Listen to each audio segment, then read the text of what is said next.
മക്കൾ ഏകകണ്ഠമായി ഇപ്രകാരം ഏറ്റുചൊല്ലുന്നു. അന്ത്യോഖ്യ മലങ്കര ബന്ധം, അന്ത്യോഖ്യ മലങ്കര ബന്ധം, അന്ത്യോഖ്യ മലങ്കര ബന്ധം. ചിലർ ഈയിടെയായി പറയുകയും എഴുതുകയും ചെയ്യുന്നു.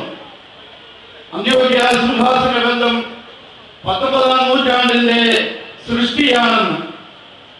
ആ മറുതലിപ്പുകാരോട് വിനയപൂർവ്വം ചോദിക്കട്ടെ, 1700-ാം ആണ്ട് 19-ാം നൂറ്റാണ്ടാണോ? കണ്ടനാട്ടെ പുണ്യവാനായിരിക്കുന്ന ബാബായുടെ ഖബറുകളിൽ രേഖപ്പെടുത്തിയിരിക്കുന്നത് ക്രിസ്താബ്ദം 1751 അന്ത്യോഖ്യയുടെ പരിശുദ്ധ ഇഗ്നാത്തിയോസ് ഗീവർഗീസ് മൂന്നാമൻ ബാബായ മലങ്കരയ്ക്ക് അയക്കപ്പെട്ട മഫ്രിയാന എന്നാണ്. ആ പരിശുദ്ധ ഖബറിനെ സാക്ഷി നിർത്തി പരിശുദ്ധ പിതാവേ ഞങ്ങൾ പ്രഖ്യാപിക്കുന്നു, കണ്ടനാട്ടെ ഖബറിങ്കൽ ഞങ്ങളുടെ ബാബായാണെങ്കിൽ ആ ഖബറാണ് കട്ടായം.